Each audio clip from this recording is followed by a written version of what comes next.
Hi my dear friends, I hope that you are all doing well wherever you are. Welcome back to our render setup workshop. In this session we're going to focus on a vray tool called denoiser, and we're going to use that tool to reduce the amount of noise that we have on our renders. Alright, first let me show you what I mean by noise. So I'm taking a progressive render right now, as you can see, and if I stop my render right now, you can see that I have these noises on my image, and we have this tool here which is grayed off right now. It's called vray denoiser, and it has been added to vray since the version 3, I think. And roughly speaking, it uses a method to get rid of some of the noise, and the method involves making that area more blurry, but we get rid of the noise at the cost of losing some detail. That's basically how it works. Right now it's grayed off, and if we want to enable it and use it, we got to go to render setup, go to render elements, click on add, and find vray denoiser. It's got to be somewhere here, this one. So we add this, and at the bottom of it we have some options. We can make it use our GPU, NVIDIA AI denoiser, or our CPU, this one, which is called Intel Open Image Denoiser, or the default version. And we have some presets here that we can just tamper with, but we're not gonna get into it right now. Let's just use default for this, and we're going to test out this denoiser to see how it works. So I'm gonna take another render, and I'm not gonna wait for it to be finished. I'm gonna just cancel it right now, and you can see that we have a lot of noise in our scene. If we enable denoiser right now, you can see that we got rid of a lot of the noise that we had.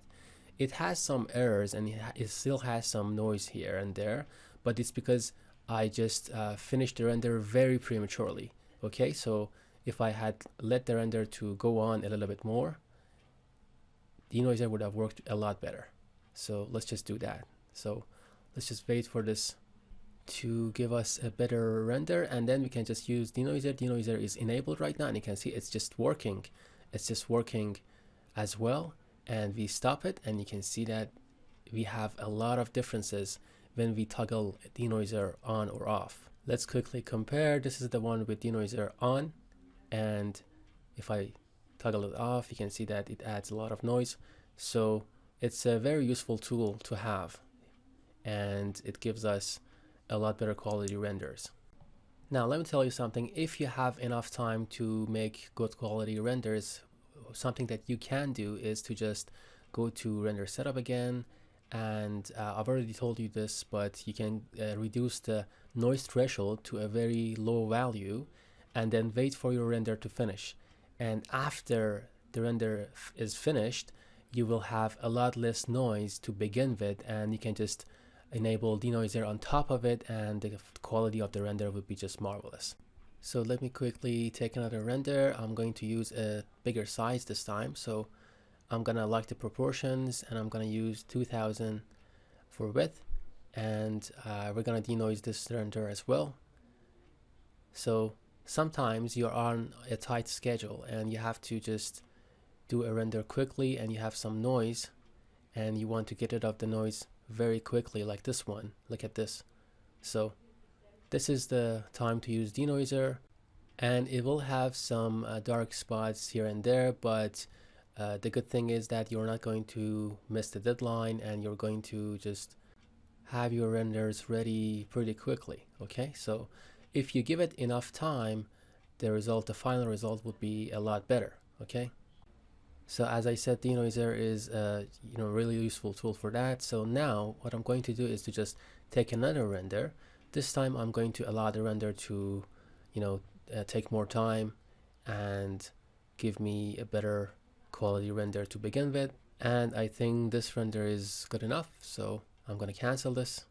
And if you look at this render, we don't have that much noise. We have some noise here, for example, and it's mainly because it's a more complicated area to process. We have the glass, we have the reflections, and we also have some objects behind the glass, and we have the textures for that, we have the materials for that object, and those are all different factors that contribute to the noise.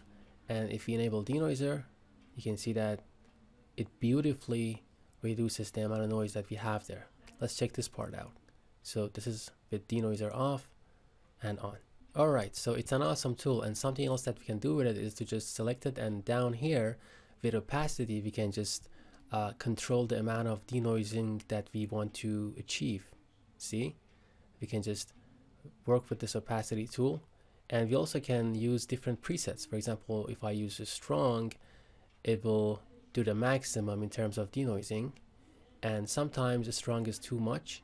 Right now we can see the results, and sometimes we can just put it on custom, for example, and do all the controls ourselves, and we can just use mild, and sometimes mild is good enough and we are happy with the quality of our final render, and we don't need to use a strong. So that's what I recommend. Actually, you start with mild, and if you're happy with the results, good. If not, use a strong. Alright, so we are now familiar with the denoiser tool, and we can just start using it in our projects.